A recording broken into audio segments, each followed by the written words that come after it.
May nagtatanong sa akin, sabi sa akin, "Ka-PJ, hindi ka ba natatakot? Bibiyahe ka pa rin ba bukas? Kahit na mayroon tayong bagyo na parating, super typhoon pa naman daw." Sagot ko sa kanila, Hindi ako natatakot. Kasi mas natatakot ako sa darating na bayarin. Importante ang bayarin.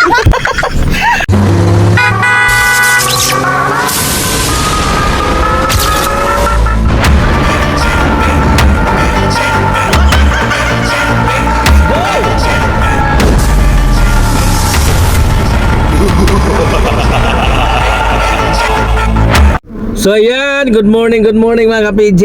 Yan, maaga tayo bumiyahe ngayon, no? Bumiyahe tayo, alas 3 na naman.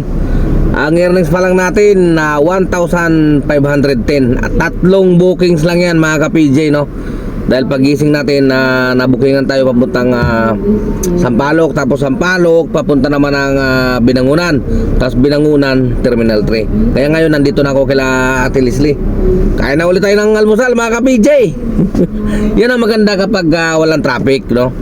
Pwedeng kumuha ng malalayo, tapos tsamba-tsamba, pagbalik mo makakuha ka. Katulad itong nangyari sa akin, tatlong booking lang, 1,500 na kagad, di ba? Pero yung mga matraffic, negative. So ngayong araw nga pala ay Sabado na, no? November 8, 2025, no? Tara na, ano pa kinatay natin? Mag-almusal na muna tayo mga ka-PJ para dagdag lakas, maka panlaban sa bakbakan mamaya. Hanggang gabi na naman. Tara, let's go! Tara, kain na.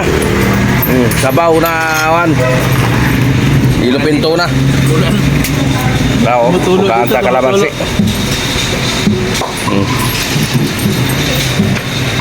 Tara, kain. Ito, Almusal. Tumaw rin nga, sige, balik-balik ang tropa dire kay mga gwapa, mali kay mga tindira dire ayo. Na. Mga gwapa rin mga tindira mo dire, sige balik-balik ang tropa dire. Na, tara. Dito kayo kumain ng kambingan. Mga gwapang tindira, gwapa po din lang sudan. Ha?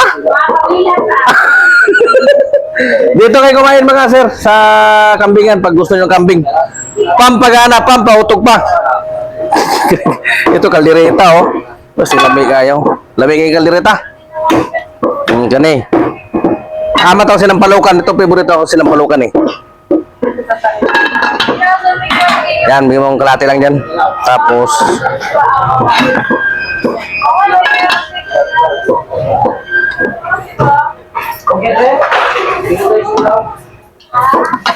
do ka ng kaldereta rin. Ito nga po. Ito, wala din. Pag gusto nyo kumain nyo rin dito mga sir, dito lang to sa sa may Kanainay, no? Pag galing ka doon sa sa may Sukat Road, papunta ka ng Las Piñas, Kanainay. Ay no, Amis Kambingan. Ta. Saya kayo mga gwapa, mga tindira.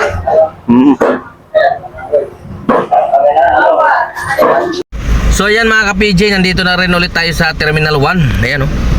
Yan. Maaraw dito. Medyo tirik yung araw. Walang ulan ngayon, no? At update na rin tayo sa ating oras. Ayan, oh. Alas 12:36 na. At meron na tayong earnings na 2,892. At naka 12 bookings. Alright. Medyo ayos-ayos naman yung ating bookingan. Kahit hindi siya ganun kabilis dahil nga walang pasok ngayon, no? Mga estudyante. So, tsaga-tsaga lang tayo, tiis-tiis lang, no? Hindi na rin naman ganun katumal yan. Pag ganyan ang earnings natin, alas 12:36 pa lang, meron na tayong kulang 3,000. Alright, so madali lang natin makuha yung ating quota mamaya na 5,000. Lalo kung magtuloy-tuloy yan, sana magtuloy-tuloy. At sana wag mo na masyadong umulan ngayon. Baka bumaha, mahirapan tayo makapaghatid ng pasahero. Alright, so mamaya mga ka-PJ, update ko kayo. Focus muna, focus. Let's go. So ayan, meron na sanang pumasok sa atin doon sa may terminal to. Kaso yung pinya nandoon sa dalawang na rin yung diyan sa may terminal to. Merong pick up para sa mga private, meron din para sa 10 base. So nandun siya sa private. So tinawagan natin, ayaw sumagot. Din na chinat natin, sumagot siya na nandun nga siya sa private. So sinabihan natin na baka pwedeng lumakad sila papunta doon sa para sa pick up ng 10 base. Kaso siguro tinatamad lumakad. So instead na lumakad sila, ang ginawa bigla tayong kinansilan. May ganun talaga pasayro. Okay lang yan. At may pumalit na rin dito sa Terminal 1. Papunta lang ng Terminal 3. Halagang 128. Pwede na yan. Alright, so tara. Pick upin na natin to. Pira na din to. Let's go. So ayan mga ka-PJ, tapos na naman yung ating maghapon sa araw ng Sabado, no? Dito na rin tayo magtatapos. Ang earnings natin ngayong araw ng Sabado ay 5,703 at naka 28 na bookings. Alright. At yung ating incentive ng Saturday and Sunday, nako, nakasampulan tayo. Ayun, nakasampulan tayo. 13 yung hahabulin natin bukas. Sige, try natin yan. Barata natin bukas yan. Baka naman makuha. Sayang din yung 765, no? Pandagdag din income yun. Alright, so hindi na ako magtatagal mga ka-PJ, no? Kayo na muna ang bahala ulit. At mabuti naman hindi umulan ngayon, maghapon, walang ulan, maaraw, no? Sana wag na tayo matamaan dito sa ano, itong darating daw na bagyo. Mag-iingat tayo mga ka-PJ, ingat-ingat ha. Sana kumita ang lahat. Ka-PJ nyo, temporary signing off. Ingat.